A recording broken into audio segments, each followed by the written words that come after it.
Annyeong, welcome back with movie review. Sekarang kita akan membahas episode ketiga dari Lovely Runner. Yuk langsung aja. Setelah selamat dari kecelakaan, Sunjae dan Imsol duduk berdua dan mengobrol. Sunjae menanyakan apakah Imsol pernah mengalami kecelakaan. Imsol menjawab pernah 15 tahun yang lalu, tapi ia tidak ingat bagaimana kecelakaan itu terjadi. Kemudian Sunjae meminta maaf tentang kesalahpahamannya di kolam renang, dan Imsol memaafkannya. Sunjae menyadari Imsol berbuat seperti itu karena khawatir, tapi Sunjae berkata akan tetap mengikuti kompetisi itu dan meyakinkan Imsol bahwa yang akan terjadi adalah kebalikan dari mimpi Imsol. Kompetisi dimulai. Imsol, ayah Sunjae, dan teman-teman Sunjae datang untuk mendukung Sunjae. Sepanjang kompetisi, Imsol khawatir akan terjadi seperti memorinya di masa depan, tapi Imsol tetap ingin mempercayai perkataan Sunjae kemarin. Eits, kita flashback dulu ya guys. Semalam setelah insiden tersebut, Sunjae mengantarkan Imsol pulang. Imsol mengatakan bahwa rumah mereka berseberangan, tapi kenapa mereka tidak pernah bertemu? Sunjae hanya diam dan menyuruh Imsol masuk. Lalu Imsol mengatakan sampai bertemu besok di kolam renang. Imsol masuk dan kejutannya nih guys, Sunjae kiss bye sendiri ke arah Imsol sebanyak 4 kali. Dan ternyata di belakangnya ada teman Sunjae, In Hyuk, yang kebetulan lewat dan melihatnya. Sunjae yang salting langsung melancarkan kiss bye-nya pula kepada In Hyuk. Di kamar, Sunjae mengatakan pada In Hyuk jika besok setelah memenangkan kompetisi ia akan menyatakan perasaannya kepada Imsol. Kembali ke kolam renang. Dan benar guys, akhirnya Sunjae menang dan berhasil meraih juara 1. Sunjae dan Imsol saling pandang dan tersenyum bahagia. Setelah itu mereka berjalan bersama. Sunjae ingin mengajaknya makan di kafe yang telah dia incar sebelumnya. Tapi saat akan menunjukkannya, Imsol sudah menunjuk ke tempat lain. Saat makan, Sunjae menanyakan apakah Imsol menyukai Kim Tae-sung. Imsol menjawab, itu sudah lama sekali, sekarang tidak sama sekali. Sontak Sunjae mengepalkan tangannya dan yes! Lalu mereka berdua makan dengan lahapnya.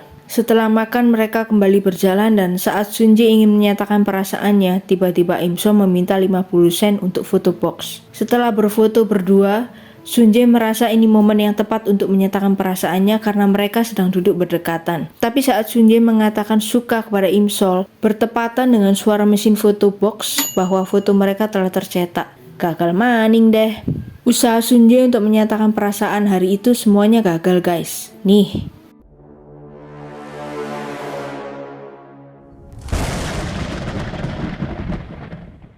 Keesokan harinya Sunjae berlatih berenang, namun saat berenang ia merasakan sakit pada bahunya.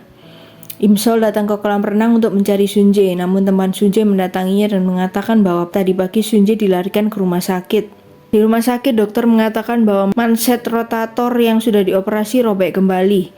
Karena kondisinya tidak bagus, jadi Sunjae harus segera dioperasi dan membutuhkan 2-3 tahun rehabilitasi, dan itu pun hanya sekitar 80% manset rotator yang akan pulih. Sunjae duduk merenungi nasibnya di halte bus sambil mengingat-ingat kata dokter bahwa akan mustahil bagi Sunjae untuk bisa berenang seperti dulu lagi. Sepulang sekolah, Imsol mencari Sunjae ke rumahnya, tapi tidak ada orang.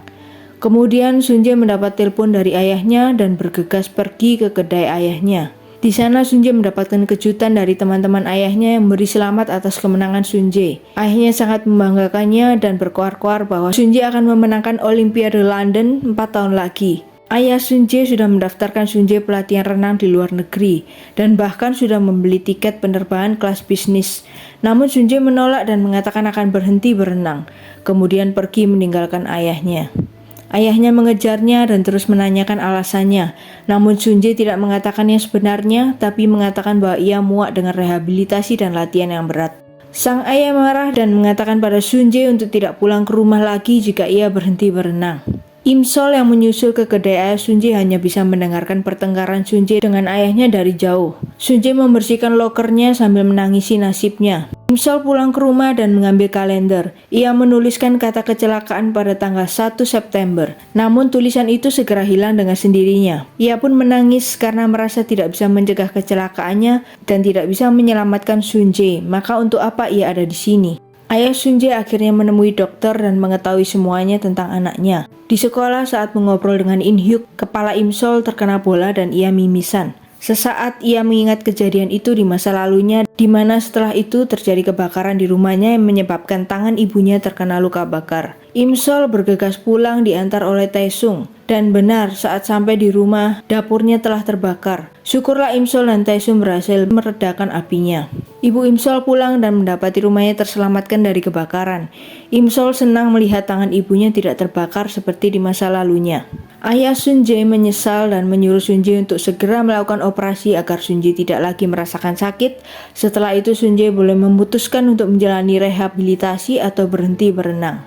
Sedangkan Sunjae terus menangis dan meminta maaf kepada ayahnya. Operasi Sunjae berhasil dilakukan namun kondisinya kurang bagus.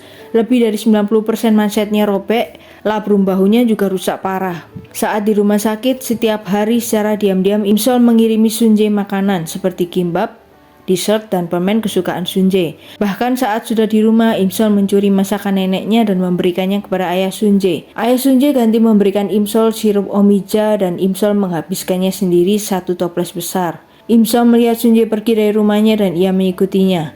Sunjae pergi ke kolam renang untuk merenung dan tiba-tiba setumpuk kursi jatuh. Ternyata Imsol bersembunyi di sana dan ia dalam keadaan mabuk. Sirup omija dari ayah Sunjae ternyata mengandung banyak alkohol dan Imsol menghabiskan semuanya. Akhirnya mereka berdua duduk di tepi kolam renang sambil mendengarkan musik. Imsol ketiduran dan Sunjae menaruh kepala Imsol di bahunya. Namun tiba-tiba Sunjae terkejut dan berdiri.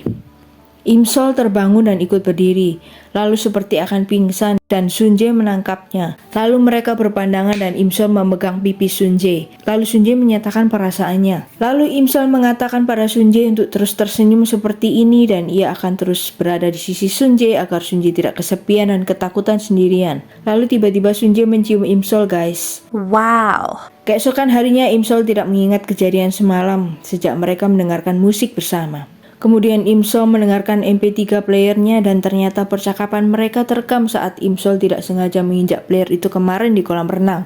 Imsol berjalan memasuki halaman sekolahnya sambil terus mendengarkan rekaman itu. Sunjae mengikuti dari belakang dan hendak menghampiri Imsol. Tapi saat sudah mendekati Imsol, Kim Taesung mendatangi Imsol dan mengajaknya berkencan.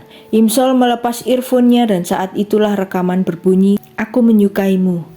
Ya, itu perkataan Sunjae kemarin di kolam renang. Tapi Imsol sudah terlanjur melepas earphone-nya dan tidak mendengarkannya. Saat itu juga jam tangan Imsol menyala dan membawanya kembali ke masa depan, sama persis saat dia turun dari kursi rodanya dan merangkak ke sungai untuk mengambil jam tangannya dan melihat berita kematian Sunjae di Megatron.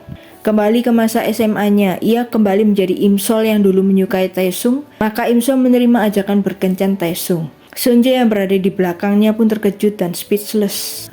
Duh, kok jadi ruwet gini ya guys? Mimin gak suka.